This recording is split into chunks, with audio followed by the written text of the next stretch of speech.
Hello, I'm here by the sea. Good morning, it's April 3rd here in beautiful Spring, Nova Scotia, and then today I'm going to plant some squash in my tulip garden.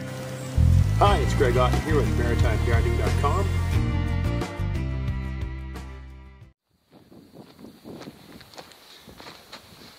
Hello, it's Greg Otten here with maritimegardening.com, and it's March 29th, and things are starting to thaw out a little bit here. There's still ice in the ground. If I stick a peg here, I can feel the, you go down about 3 inches and there's some sort of frost in the ground, but it'll thaw eventually. And I'm going to do some things here that move that along. But I wanted to plant something today that you can plant early, and you can plant as soon as the soil is worked, and that's peas. These are peas that were provided by Messy Seeds, one of my sponsors, and Super Sugar Snap. So what I'm going to do with this garden is I'm going to plant peas down the middle, and then late April, early May, I'm going to plant potatoes on either side of this garden. And so that they'll just get along just fine. I did that in the adjacent garden last year. I'm going to do it in this garden this year. And I think you're going to see this is really easy and a really quick way to do it. And also relatively, non-intrusive. So I've got some stuff growing here. These are tree collards that I planted last year. I left them in the ground hoping that they would come back. They're supposed to be a perennial. But they're a zone 7 perennial. This is zone 6. So I don't know if they survive the winter or not. I mean, you're always rolling the dice. I should have put some sort of plastic tent over these for the winter to, give it a little bit more protection. But I didn't. I mounded up some hay over them. But I did that a bit late too. I should have done this before the ground froze. I did it after the ground froze. That wasn't very smart. So I'm curious to see the state of the ground here.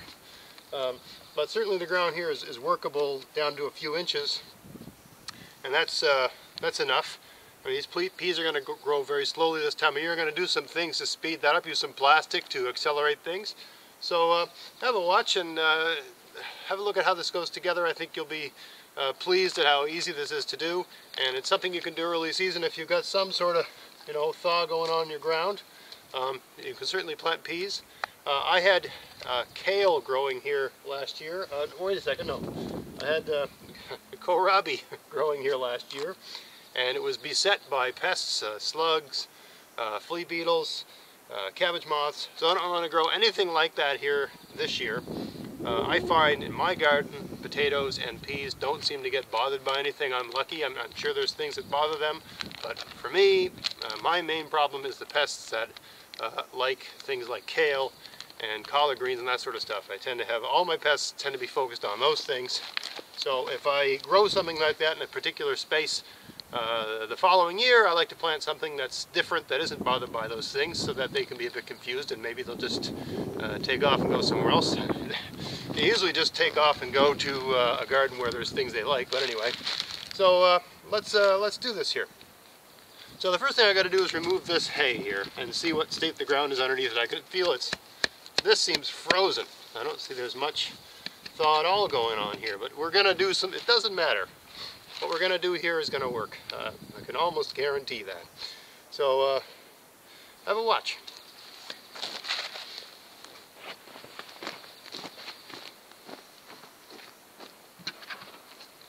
So the first thing I'm going to do is get some of this mulch off. I'm going to put it back on, but right now I'm going to get it off. Just put this over here for now. Boy, this is frozen solid. Good God, there's just solid ice here.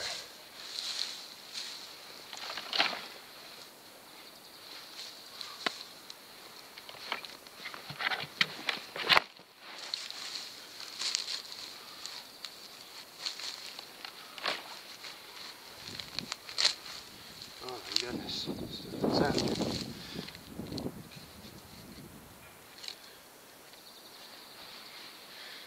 Oh my God, what are you going to do here?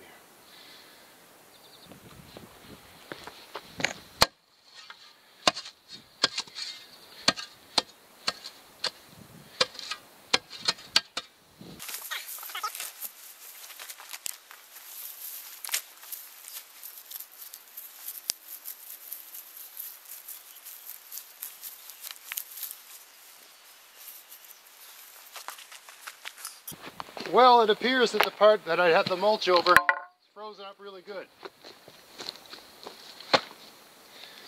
And that's a situation of too little too late. I covered this with a mulch in January, I believe, because I'd forgotten all about these collards, and so the ground had already frozen a bit.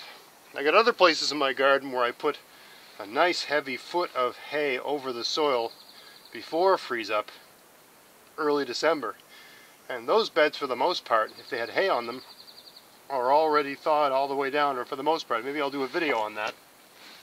But because I put the hay on here late, a good freeze started already. So we had a very cold December this year, uniquely cold December, so I should have had it on before that. And every year is different. You have to change your game depending on the year. So I want to put peas down the middle here. I need to create a line of soil in the middle that's at least somewhat workable. So this isn't going to be, I mean, from here down it's going to be dead easy to plant my peas. But this part here I'm going to have to do a little bit of work if I want to do this today, and that's what I want to do today. So I think I'm just going to, you can see how the whole piece of ground is frozen. But I just want to create a line down the middle where I can plant my peas. So the soil is workable here, even though it's frozen if you go down far enough. Or from about here over, it's just a sheet of ice about 4 inches thick. So I got to break through that part. And then I got to put some workable soil there. I'm just going to move this soil aside. And in my compost bins, I think I can scrounge up enough soil to put here that's fresh. So it's going to be a little bit harder than I had anticipated, but I might as well just show everything. Everything doesn't always work out perfectly. I think there's too many gardening videos where people do stuff and it's just like magic, like they're waving a magic wand. That's not real gardening. This is real gardening. So I shut the camera off because I'm like, oh God, this isn't working the way I wanted. But you know what? It's a good opportunity to show how you work through things like this. So I'm gonna have to put plastic over the top of this anyway to thaw it out. I don't know if these are still viable or not. I really don't understand anything about this plant. This is my first year with it. So if these die, I'll just plant new ones, no big deal. But I need these to be shorter. So, I mean, this part of the plant's dead anyway. I can just tell by feeling it. So, just cut that off and, I don't know, we'll see what happens. Should be using a better implement for that, but maybe just use what we got. I'm out here, I got my knife. By the way, a good gardening knife is a knife that is hard to lose, like that, right? So, just a little tip there. Anyway, I got to break this up. I'm going to use my pickaxe.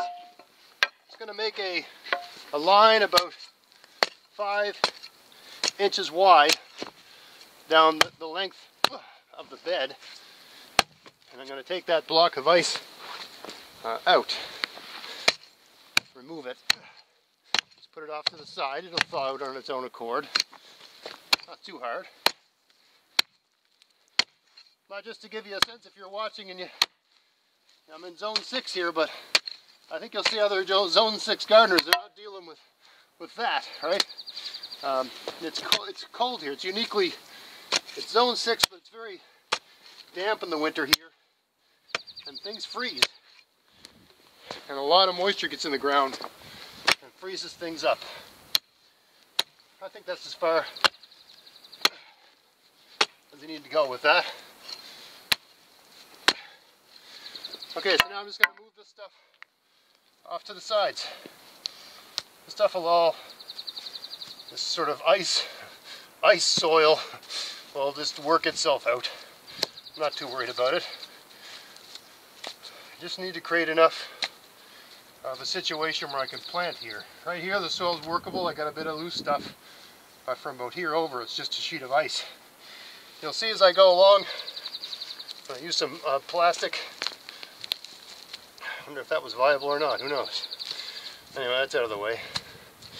Let's move this stuff all out of the way. Oh my goodness. I just saw, swear to God, I just saw a worm in all that ice. Yeah, look at that.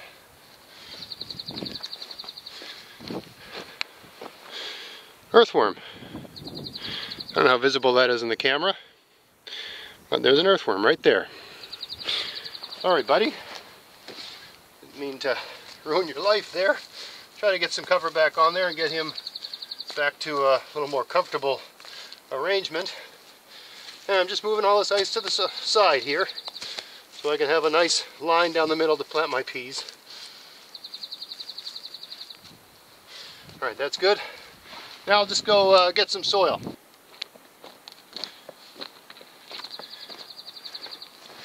So here I got some soil from one of my compost bins. I don't do compost like most people. I can't have food scraps out here. I got wild animals all over the place. This is just composted horse manure and leaves and hay and seaweed and stuff like that. But it's fairly nice loose stuff. And I'm sure it's full of weed seeds, but I don't worry about that, especially in a potato bed. Once the potatoes come up, they will crowd out everything and smother out everything. They're kind of amazing for weeding. And actually, there's a part of my strawberry patch that's getting overly weedy that I'm actually going to take the strawberries out this spring and plant potatoes there under a heavy mulch to claim that land back. That'll be a separate video that I do some other time. Anyway, so now I got some workable stuff here, and over here this is workable enough for peas. So now we can plant. So where's the peas? Alright, so I got some peas here. These are all they're called super sugar snap, tall edible pod. So what I'll do is I'll put a trellis down the center of this garden that's about 4 feet high and let the peas grow up that trellis. They'll get a good head start over the potatoes. The potatoes will probably grow about this high and the peas will grow about this high. So it'll all work out just fine because the peas will be up in the air before the potatoes start coming up. And I'm not planting the potatoes for another month or so anyway, so there's no immediate worry about that. So all I'm going to do is plant one of these every couple inches down the line. So I'll fast forward this. That's the idea, just, you know, maybe every 2 or 3 inches. You don't have to be too specific. If some of them don't grow, you just come back and replant. Not even planting them too deep here. Just barely planting them. Remember, the soil is cold, so we don't want to plant too deep. If there's any heat in the soil, it's in the top inch or two. So that's where we want our peas. We don't want them deep. I'm going to put a good mulch over these, and the mulch will keep them moist and keep them in a state that they like. They'll be fine. So I'm barely putting these in, right? They're not much deeper than their own size, if you understand what I'm saying. And I'm not jamming them down. I'm just barely pressing them into the soil here. The roots will find their way down. Remember, a seed has a certain amount of energy stored in it. It's got energy to send roots down, and it's got energy to send some green up. And the gamble of the seed is that the greens and the roots develop and the seeds are mature enough to send up enough energy to feed the roots once all the energy in the seed has been used up. So I'm barely putting these in here. I'm just laying them on the ground pretty much. Get a couple more here.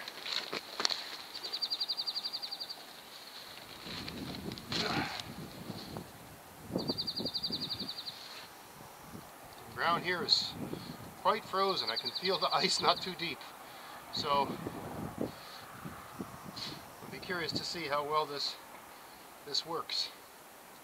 It's a bit of an experiment, but I mean, if the experiment, I'll know in about a week or so if anything's happening here. I know roughly where I planted the seeds. They're in the middle, so I'll come back and check in a week.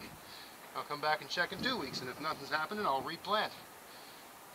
You know, if I wasn't filming this garden would take me 10 minutes or less to plant. I don't mind blowing 10 minutes if it puts me 2 weeks ahead. That's perfectly good math for me. So now I just move this stuff over a little bit. You know, nestle everything in. More, look, there's worms in frozen ice. Unbelievable. More worms. The worms love when you put hay on the ground. They just love it. Gives them something to eat.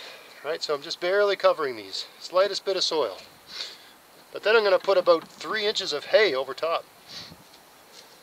And they'll find their way through that hay, no problem. No problem at all. Okay, so that's done. Now we're going to put our hay on. Put my gloves back on here. Filming this with a new camera. It's supposed to have wind suppression. So we'll see if this camera, because if you've been watching along, I've always got a wind problem here. Always got wind. So I'm putting this about 3 inches deep, give or take. I got more if I don't have enough here. This semi-rotted hay is ideal because it's kind of dark. It'll attract some heat. You're going to ask about weeds for potatoes and peas and stuff like that. Don't worry about it. When I plant the potatoes, I'll put a much heavier layer of mulch over this. So as much mulch as I'll put the hay mulch about this high when I plant the potatoes. And any weeds that have started will just get smothered out by that. And then the potatoes will come up and they'll continue smothering things.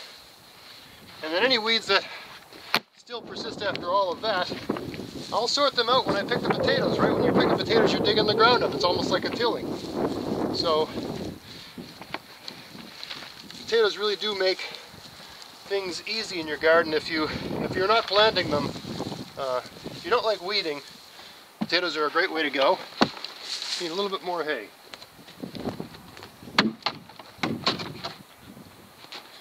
The main thing you need to source out if you want to do gardening the easy way is a nice, easy to access, free source of hay.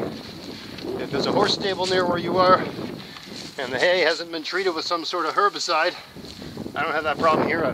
People have written in and told me that, oh, the hay's got herbicides in it, they use this thing, they use that thing. I'm sure in some parts of the world they do, and if that's the case, use something else. Use some chewed up leaves or something like that. But I don't have that problem here, I'm lucky. So I'll use hay wherever I can. Alright, the hay's down. Now I'm going to put some plastic over this to make it warmer, like a greenhouse.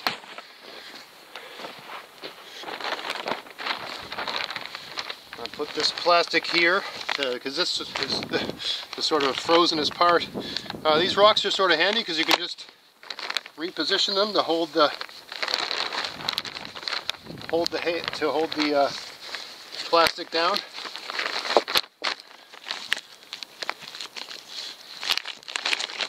It's great when, I didn't design the garden with this in mind, it just happens to be a convenient way to weight everything down. Put this stuff out of the way.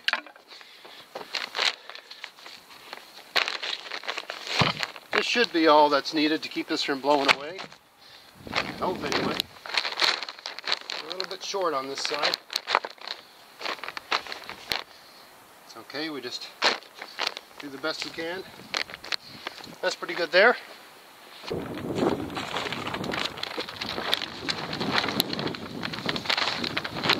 Once these peas are up and start growing, I'll move this plastic to some other spot where it's needed. Alright, that's the great thing about these having sheets of plastic kicking around.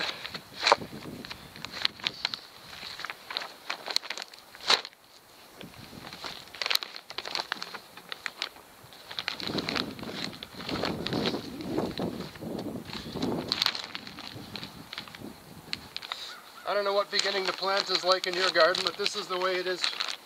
I try to figure out easy ways to do everything like this. You know, gardening should be fun and relaxing. You get a little bit of exercise, a huge mental health boost. When I'm at work, I can't wait to get home and get in my garden. I'm sure many gardeners feel the same way.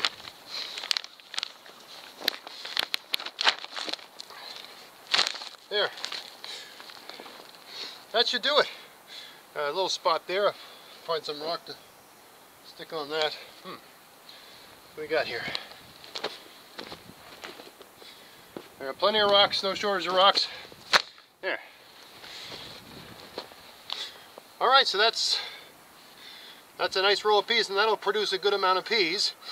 But this way, I'm getting more than one thing out of the garden. I'm solving my weed problem, if there is one. I'm feeding the soil with all this mulch, so the worms will be happy. I'll put a couple sticks on top of this too. Here, hang on a second. Don't want this taking flight, so it's good to put a couple sticks on. Just stuff that I had kicking around. Just use whatever you've got. There. So that's done. March 29th, a row of peas planted. Another month I'll plant potatoes on the sort of outside edges here. Maybe 1, 2, 3, 4, 5, 6, that sort of thing, one every foot, or 2 every foot.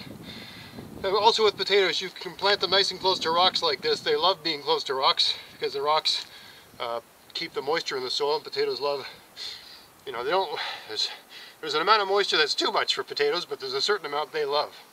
Now these worms should be happy again, and once the sun hits this and warms it up, the worms will sense that and they'll come up and start the line of ground where the hay meets the, let's say this is the soil and this is the hay, that line there, that's where the worms will come up and start working on the decaying hay, turning that into worm fertilizer, right? Worm castings. I'm always amazed at people that buy worm castings for use in their garden. You should set up your garden in such a way that worms want to be there, and they put their own castings in your garden for you, right? And that's with using inputs like hay, seaweed, straw, leaves, grass clippings, whatever you can get your hands on that's organic, that will break down and feed the soil, feed the organisms in the soil. So I hope that was interesting. I hope you enjoyed that. If you like this content, please subscribe. Check out my podcast, maritimegardening.com. Look in the description box of this video. You can get coupon codes for my sponsors, and if that interests you. And until next time, get out there, get at it, have fun in your garden. Thanks for watching.